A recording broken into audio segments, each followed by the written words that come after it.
Welcome to Skeptical Scott and Friends, where doubt is a love language. Please join us as we drop the supernatural, embrace the rational, and believe in as many true things as possible. Imagine this. Imagine this. A psychological civil war is brewing, tearing through families and friendships as belief clashes with non-belief. Believers feel offended. Non-believers fear their fundamental rights are being attacked. Wait, you don't have to imagine this because we are there. If only we had a guide to help us navigate this terrain, like an actual guide, not an imagined deity. Listeners, it is my absolute pleasure to introduce to you Promise Backlund, author of the new book coming out next month, Gospel of Lies, Surviving and Resisting Evangelical Extremism. And while we don't believe in a creator, she is quite the creator herself of thought-provoking content, creative music, and more. Please welcome to our show, Promise Backlund! Hello. I don't think I'll ever get a better introduction than that in my life. The whole thing. Well, the intro to your show is amazing too. I love all the little things you were saying. I was like, oh, I want to grab that quote. That's really good. Take it. Yeah. So Promise, welcome to Skeptical Scott and Friends. Is there anything in that intro that needs correcting or perhaps anything you want to add? Well, I mean, other than it makes me sound way cooler than I actually am. You're pretty cool. You're pretty cool. Just saying. I don't know. It's so weird because the book isn't out yet. It still doesn't feel real to me. So to hear people talk about it, my publisher wrote part of that intro to it, like describing what it is. And I was reading and I was like, wow, they make this sound like so serious. And it is, but I'm not used to it being perceived, I guess is where the struggle is, but I got to get used to it. Hey, I totally get it. It's kind of like the imposter syndrome thing, right? And in fact, like a month ago, somebody said I'm an atheist activist and I'm like, I am? Are you sure? Isn't that so weird to hear? But you totally are. It's just it's weird when other people start labeling you or introducing you as things, which I would prefer. I'd rather other people tell me how they perceive me than me try to guess what I am, Yeah. It's just sometimes it's like, oh, that feels really weird to hear. Yeah. But thank you so much for having me. I'm so excited to chat and hang out. Good. Well, it's Saturday morning here. Where are you? I'm in Finland. That's where I live now. And it's about 4 p.m. over here. Finally, it's not dark anymore. So now we have the opposite problem from what was happening in the winter, where the sun is gonna be longer and longer days. So I'm enjoying the longer days. It's just a weird switch going from like complete darkness to now pretty much light all the time. Yeah. When I was in Alaska, I definitely experienced that. And, would you say, Finland, wow. Last time I saw you was in Minneapolis. Is Finland really the happiest country in the world? It just got, it was ranked 9th year in a row as the happiest place. I think that just came out this week. And for me, it definitely is. It is absolutely the happiest place. I moved here right after I saw you. So like in May. I think it's just that happiness is not how I want to say like it's more of a propaganda in the US. At least growing up, happiness was like Disney World and getting things. There's so much capitalism and materialism attached to it and not a lot about like how we enjoy nature or like lower stress levels or how, just being safe on your walk outside impacts happiness. And so I'm learning that happiness is more of a long-term measurement of like mental health and general enjoyment of life and people around me, as opposed to these like really high highs and really low lows. So in that way, yes, Finland is extremely happy. When you're here, you're like, oh, wow, everyone's really quiet. But that is part of, I think, the long-term happiness is just people are okay. They're just okay to be and to exist and to give each other space. There's a lot of respect around that. So there's been an adjustment for me culturally, but I can see 100% why it's ranked so happy. There's power in a pause. There's power. We don't have to fill everything in, and so I like the redefinition there of happy. I also, there's people in my life that I consider to be really rich and it's not about money, so kind of same thing. Yeah. Oh, that's huge. Imagine this. It's 3 a.m. and you're calling her phone, sneaking out of bed and leaving me all alone. Imagine this. You stay home and call her again, but girl I was so crazy about 'cause you were just friends. Imagine this. Listeners, any music that you're going to hear today comes from Caydus. Tell us just a very quick introduction on what Caydus is about, and towards the end of our show today, I'll ask you a few more questions about it. Oh, fun. So Caydus is my partner and my husband and I's little music project. He's a professional, music producer. He's won awards and all of that. And funny enough, when we first got together, we both said I went to school to study music, I should say that, to study vocals and singing, but I was over it. Christianity kind of killed it for me as a worship leader. So when we got together and he found out I could sing, I was like, yeah, just so you know, I'll never do music with you. And he said, okay, great. I have a rule, I don't do music with romantic partners anyway, so that's great. 3 months later, we started writing our first song together. And now, in the course of 3 years, we've written about 3 albums worth of music. We've taken a little break while I was writing the book, and now we're starting to write a little bit again. And I hope we have some new projects coming out this year. But yeah, it's just something we do for fun. And we decided we'll only do it for fun. When it's not fun or when we're busy, we just don't make music. And I think that's what makes it cool, is that we don't feel like this pressure. The other side of that, though, is that we never market it. So thank you. You're already doing a better job than we are. Well, and I really want to keep going on a bunny trail here with you, especially about Finland. I let my wife know that we're talking today, and first thing she said was, can we go see them? We've never been overseas, so that would be amazing. But I'm excited to introduce you to some listeners who may not have known your work, or perhaps they remember you as Eve. Yes. Eve was framed, right? Yes.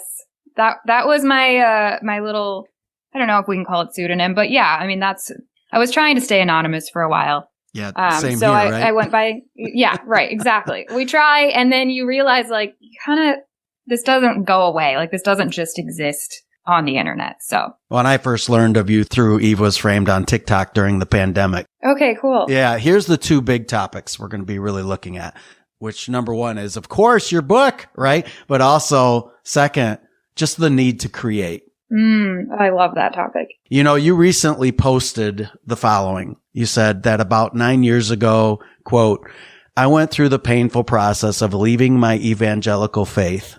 And this week I got to hold my first book that I wrote to help others feel less alone in their journey and to shed light on the harm caused by religious extremism. How does it feel to publish a book? I still don't know how I feel about it. It feels unreal. I think that's the best way to describe it so far. However, with things like this, like having this interview with you and different friends that have shown up already to support it, I think that's been the most tangible, other than getting the book, in my hands. That's been one of the most tangible things for me, is seeing people that maybe I kind of know them, or, we've been friends and I've just done a terrible job keeping up because I am that way, and also because I've moved to another country, and just seeing them all go out of their way and want to support this, and just even being a friend to me through the process of writing. So many were showing up, and that has been incredible. And it's why I've loved, doing this kind of work that you and I do, is you get to actually interact with other humans and feel the humanity in everything that you're doing. I wouldn't be talking about my story the way I have been all these years online and putting myself out there if it weren't for the hands that reach back every time. I think that's why we all interact in this way. And so I think, to me, the book has just been another level of what I've already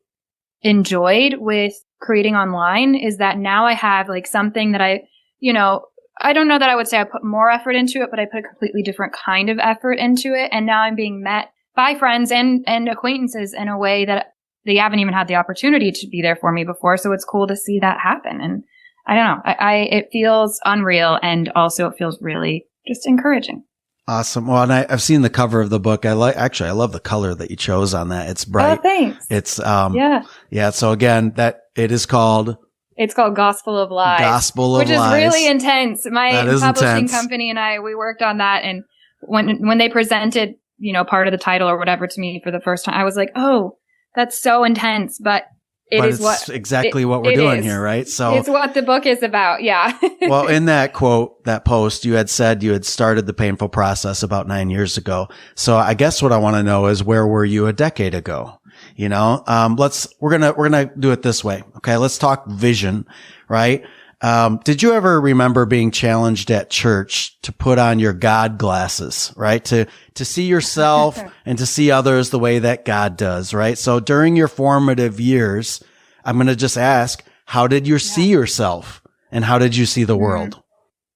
Those are really good questions. I viewed the world as simultaneously really scary and yet something kind of like little, Ariel and the Little Mermaid, where she wants to be part of it so bad. And she's collecting these little treasures. I'm keeping my Avril Lavigne cassette on a tape where I write worship music so that I don't get in trouble for having it, because I could only have worship music. And I'm going to a cousin's house where I'm judging her for wearing shorts because that's really evil and immodest. But then I'm like, can I borrow a little bit of your lipstick that I'm also not allowed to wear? I feel like I viewed the world as scary because I was told that, and I was told to be in the world, but not of it.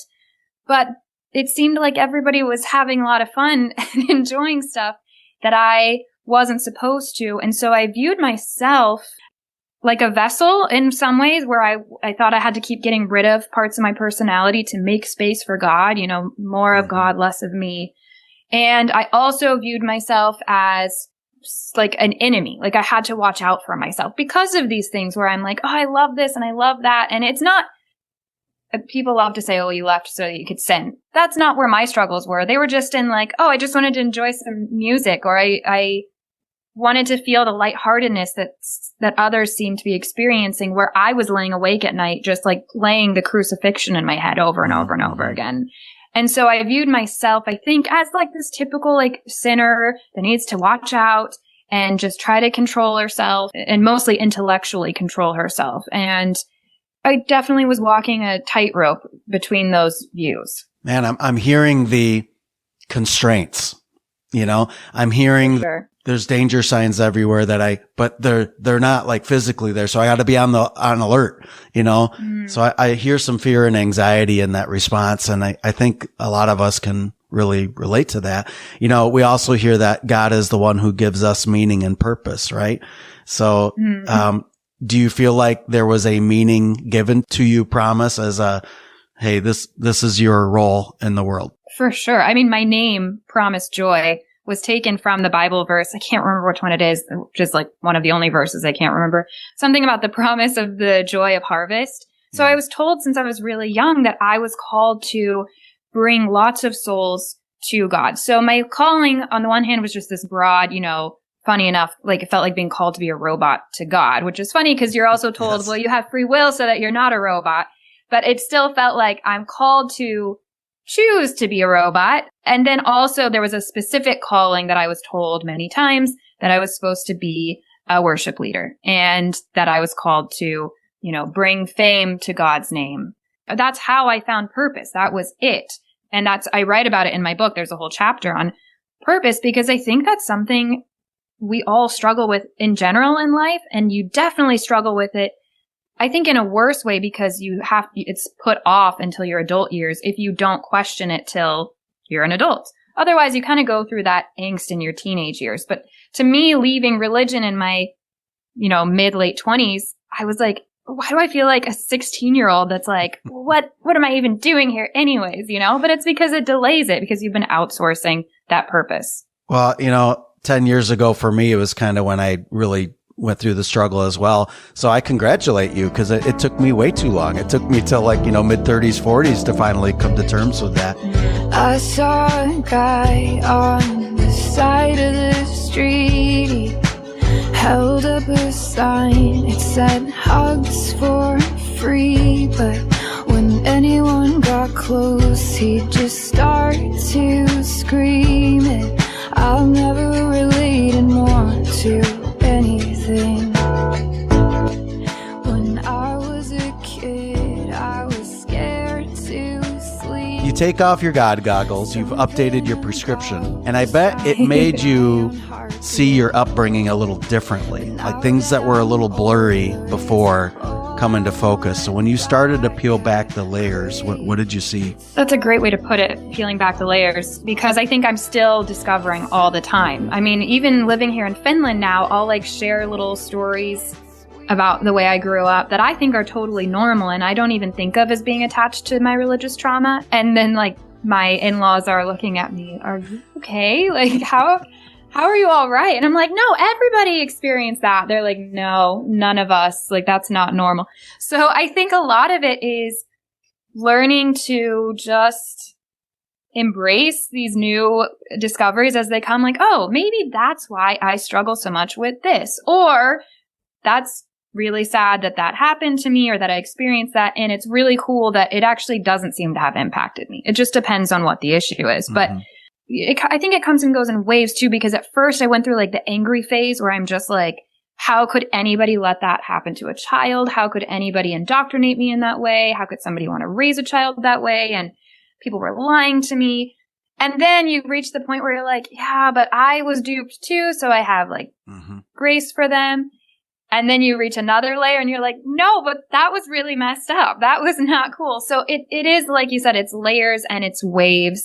I'm also learning that a lot of like looking back is just part of the grief process. Right. Just acknowledging things that I either miss, things that I wish I never experienced, things that I'll never know that I didn't get to experience because of it. And it's an ongoing journey. So it depends on the day you ask me, like how I view it all. Sometimes I'm like, I had the best childhood ever. And then the next day I remember this other thing. I'm like, oh my God, that's so messed up.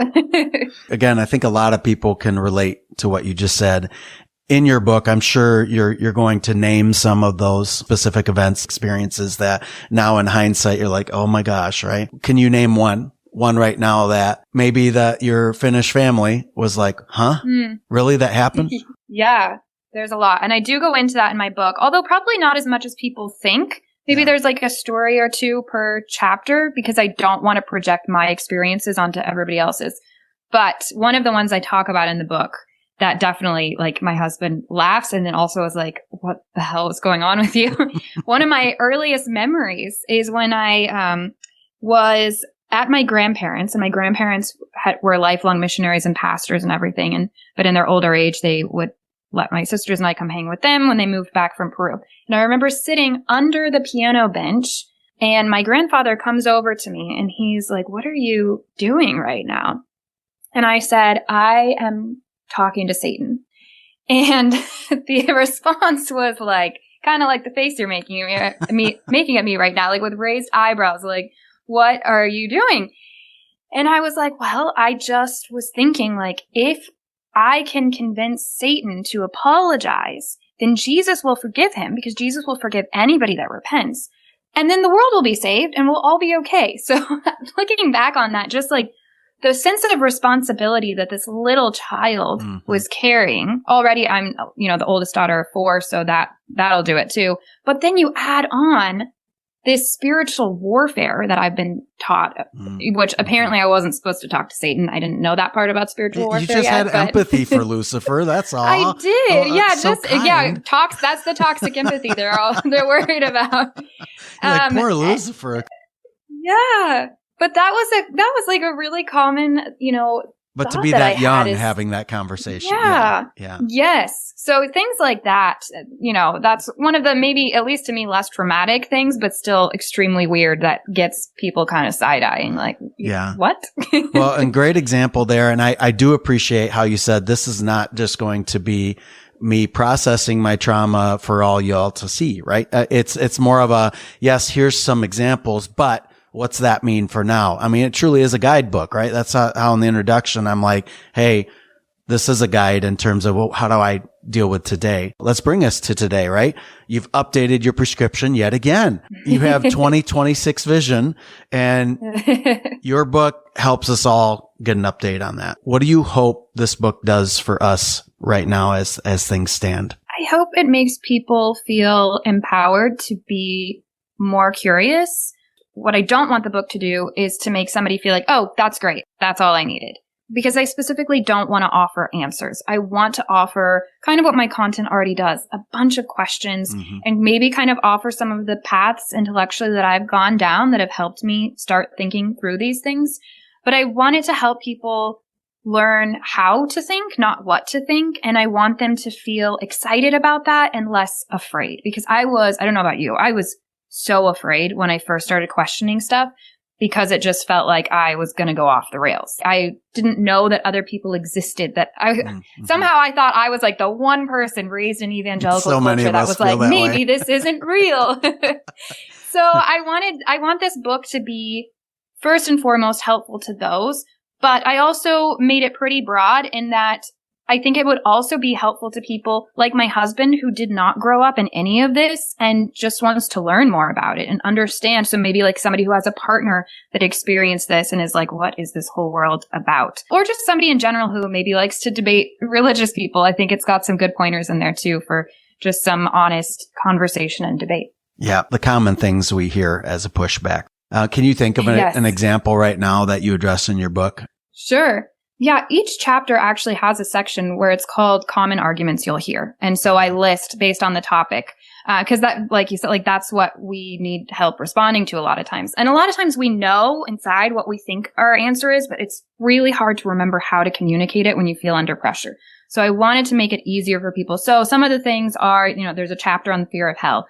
So one of the things is like, well, basically Pascal's wager. Well, if I believe, then, what's the worst thing that happens? Maybe I go to heaven. Maybe none of it's real. So things like that. Or, in the chapter about atheists, the statement, well, you just left so that you could sin.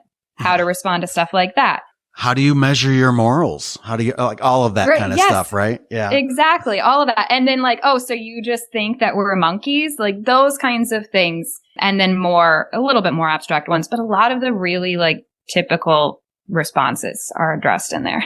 For those who think, well, just leave Christians alone. I mean, who cares? Let them believe what they want. Might we all need a change in our prescription? Because for those of us who didn't grow up in evangelicalism, we're still going to deal with the consequences of that. Here's where I'm going with this one. I know you're super familiar with this, but maybe our listeners are not. In 2026, how active the 12 mountain mandate is.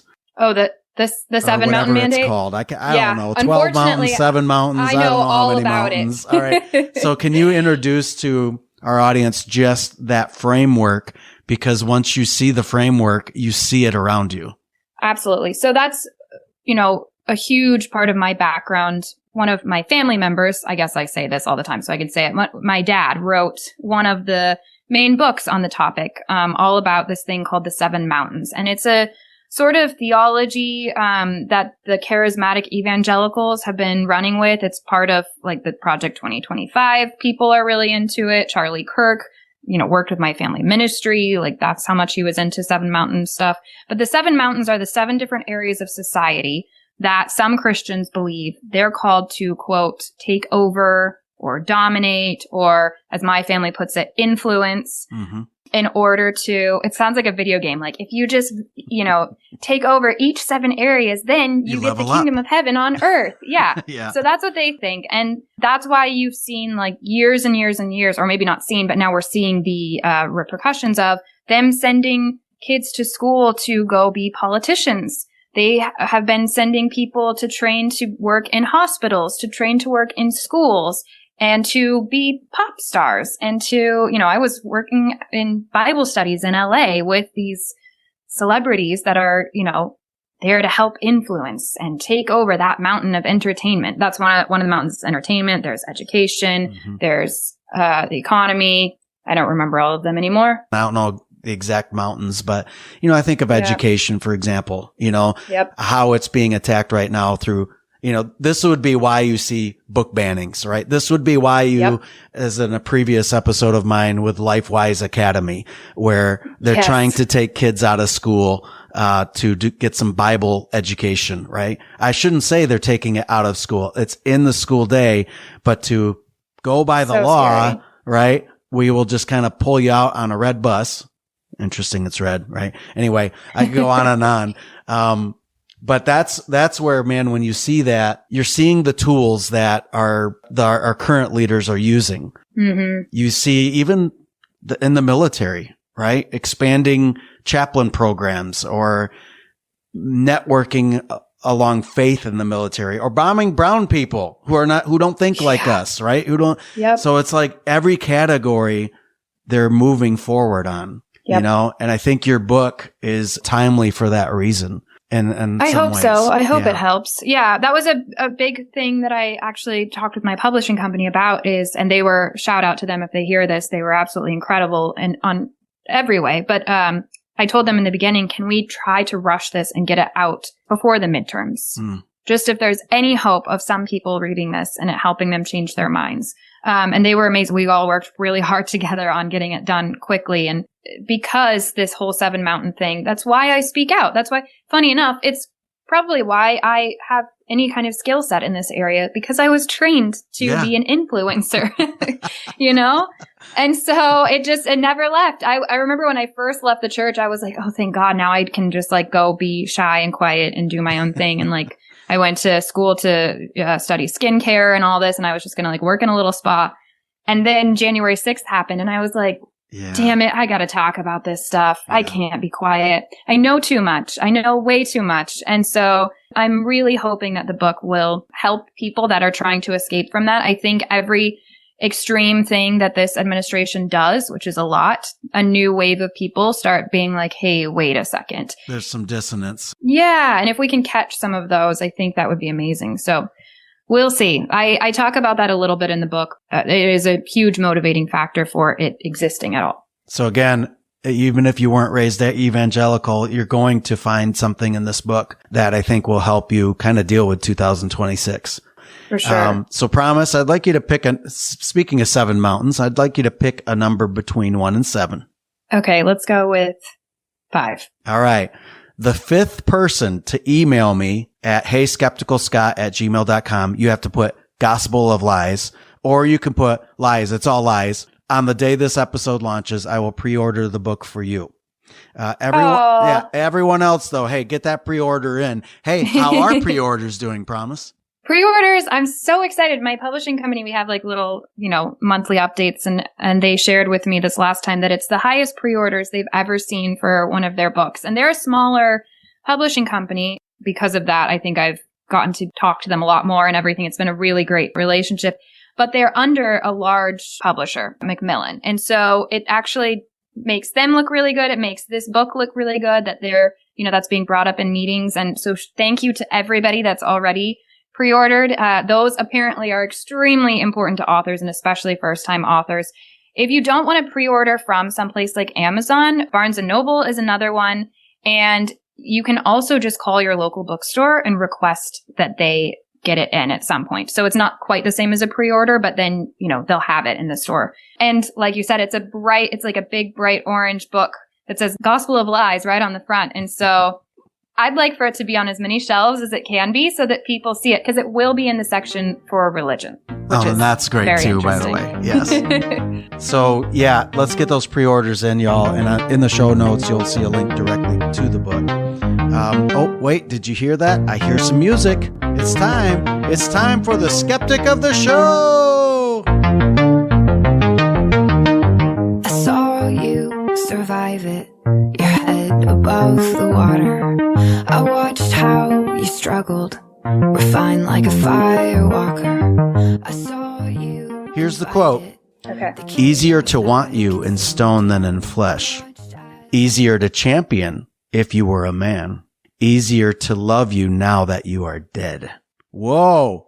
We're not used to something like that in a quote. Hey, what is that? It's so funny hearing my own stuff back because it just like makes me cringe so hard. But yes, that is from our record, Solstice Interrupted. And it's the song on there, which wasn't even supposed to make it onto the record. It's like a couple years ago, Hypatia. Right? Yeah. It is, right. It's so long ago now. But it's the song Hypatia, and it's all about the philosopher, the mathematician, whatever we want to call her, Hypatia, which there's a lot of rumors and a lot of myths surrounding her, and that made for a really cool song inspiration. But yes, hearing my own lyrics said back out loud, it's just like, that's part of, we could talk about that when we talk about creating. That's part of the crazy part is like, you saw the transition. You don't think about that part. It's funny because the very first episode of this podcast a couple years ago, season 1, I actually had a quote from Hypatia. Fables should be taught as fables. Myths should be taught as myths. miracles as poetic fantasies. Now listen to this, the rest of this here. To teach superstitions as truths is a most terrible thing. The child's mind accepts and believes them, and only through great pain and perhaps tragedy can he be in after years relieved of them. And that just kind of reminds me of what you've kind of been going through in the past several years. Yeah, I love that quote too. Yeah, absolutely. I mean, it's really cool having, even if it is just, we don't know exactly the things that she said and things are translations. Right. True. To have a character like Hypatia to at least have made it through history long enough to even get these kinds of things is really, really inspiring. And I loved writing that song, I think, because I did relate to a lot of her stuff, and she was somebody who was not afraid to just be herself, at least the things that are said about her. And one of the things I really liked about her, though, is that she wanted to try to create an olive branch between different groups of people that thought different ways, between those that were into magic and paganism and also into math and philosophy, and also the Christians and these political groups that were kind of infiltrating different places. We're not talking like in the 1900s here. It's like right. long time ago. Greek philosopher, yeah. But she ended up being assassinated because of it in a really brutal way, which is like that line that you read, I can't remember how it starts. Easier to want you in stone than in flesh. Yeah. Right. So, like the marble statues and then easier to want you now that you are dead. Because I think that's often how, in general, that we remember people, but like especially women that have kind of dared to speak out and do these things. It's like once they're dead, then we're like, oh, she was so amazing. But during the time, we're like, oh, she's so annoying and she's not doing this right. She's not saying this right. And there's a respect that happens, after death. Great connection to today. It's the same thing with the MLK. People celebrate MLK. And yet when you go to the actual time period, there were plenty of people not celebrating him and his view. So, anyway, sure. Great connection there.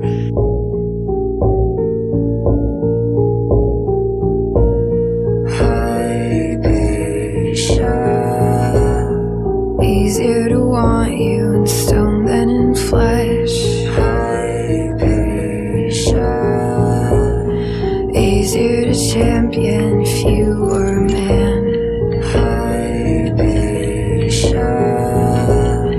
Easier to love you now that you are dead.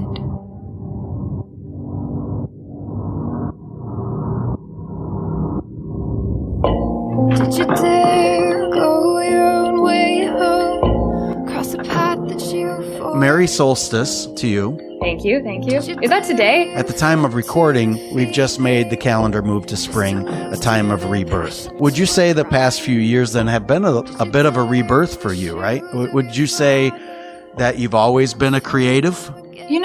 I still don't think of myself as a creative, which is really funny. But I've always been I think I've just categorized things in a weird way instead of recognizing that it is creativity, probably a lot because of the way I was conditioned to think growing up. Like being creative was only allowed if it was for God. It had to be a function of a vessel. You had to be a vessel. And it had to be perfect. Yeah. And I already struggle with that eldest daughter problems. So, I dabble in different creative things, but it wasn't perfect. So therefore I wasn't a creative. I was always really into being expressive with my hair and my clothes. I remember sitting there with Sharpies, like doing stuff to jeans and sewing little beads and, stuff like that.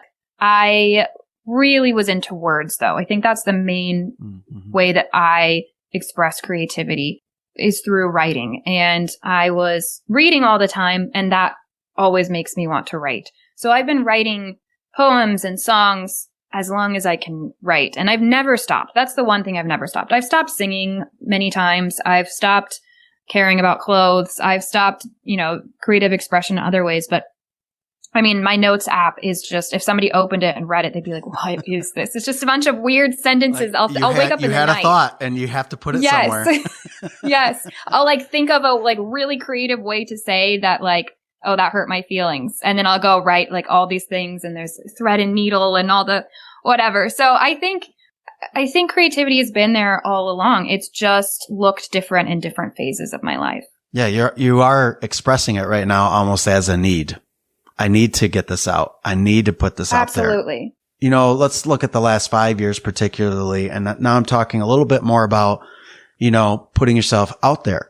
So like on TikTok, for example, what has that taught you on that side of things? And I know it's probably, just hearing what we've already talked about, there's probably some tension there, right? As far as what's it like to be out there, but then also need to retreat.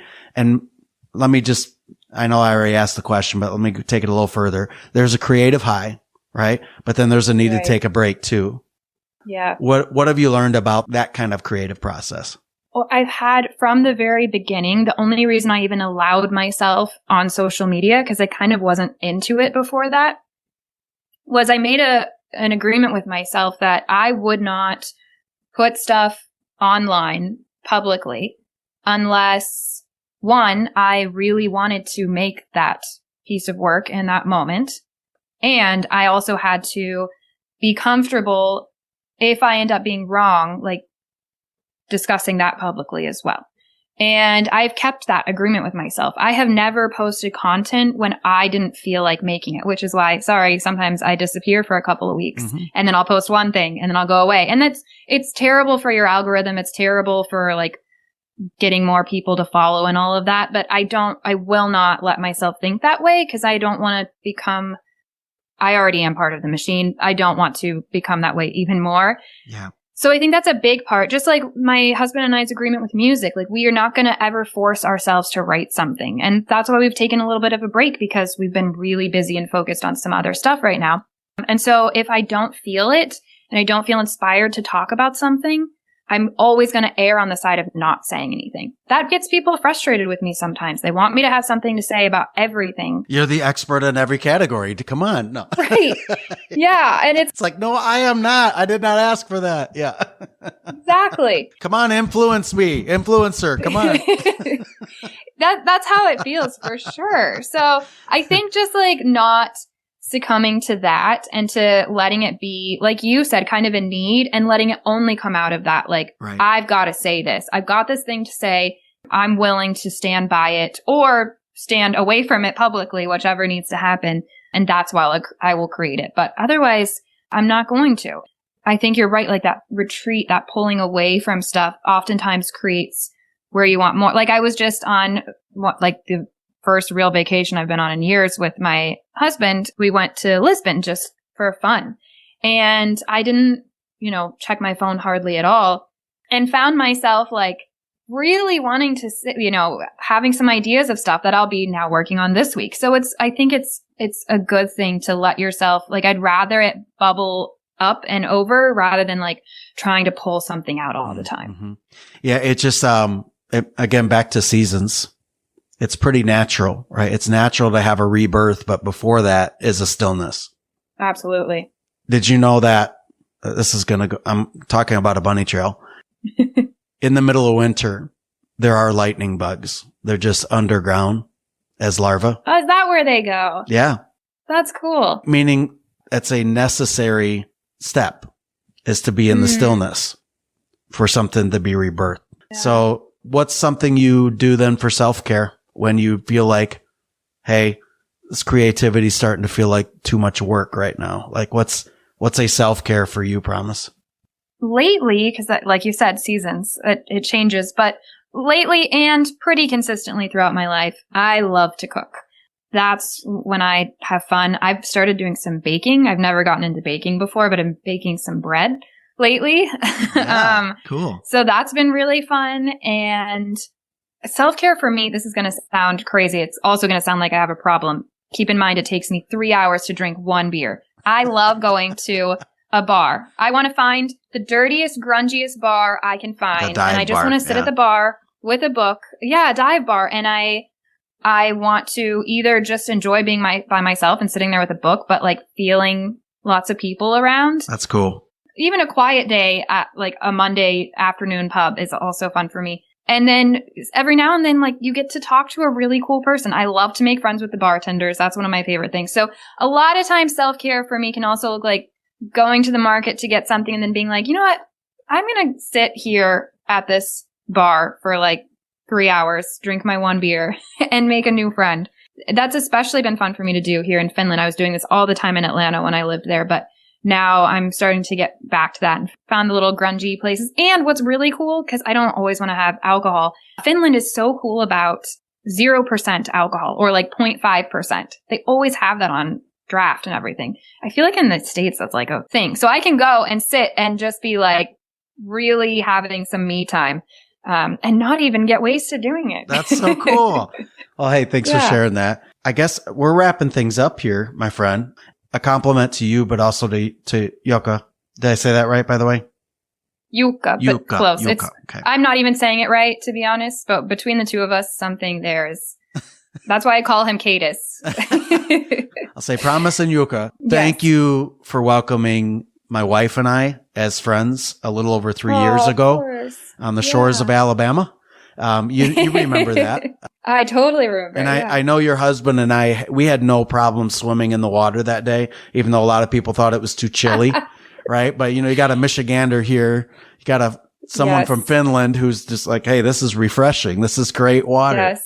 I remember watching thinking you are both absolutely insane because I was just like shivering on the beach already. Well, I remember people thinking the pool was too cold or something too. So it was. I mean, there was a lot of wind. So anyway, that was a dream. In fact, listeners, you just heard an episode that recapped a little bit of that experience just as a part of my questimony. Love that. That was an important chapter for me personally to be able to connect with new friends. And so part of season 3 here is, leaning into community more, not feeling like Promise, I'm the only one who's felt this way, right? Right. Shaking your fist at the sky, right?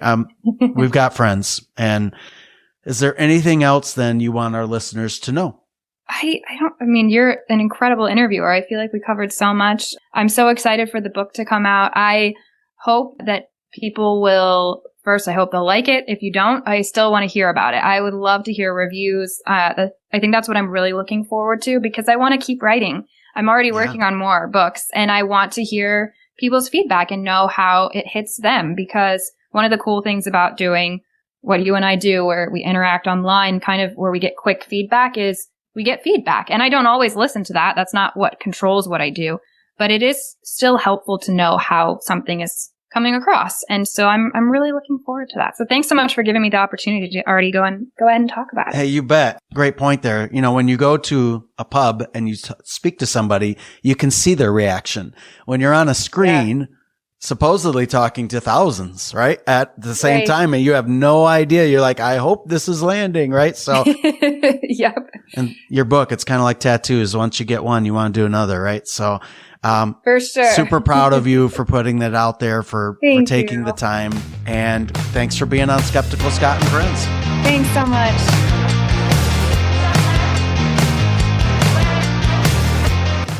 May 26th. That is when Promise's book, Gospel of Lies, is officially released. Check out our show links for a link to all of her stuff, including the music you've heard today. The songs of Caydus on our show in order were Imagine This, Weirder, Look Alive, Hypatia, and the one you're hearing right now called Progeny 1. Thank you for listening to Skeptical Scott and Friends. Find our Linktree and more at skepticalscott.com. Drop the supernatural, embrace the rational, believe in as many true things as possible. See you at least every first and third Friday. May skeptical thoughts be with you. Cheers.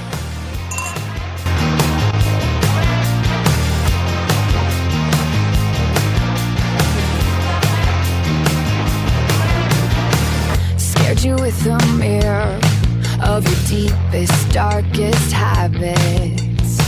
Now it's my name that comes up next to threats of witchcraft.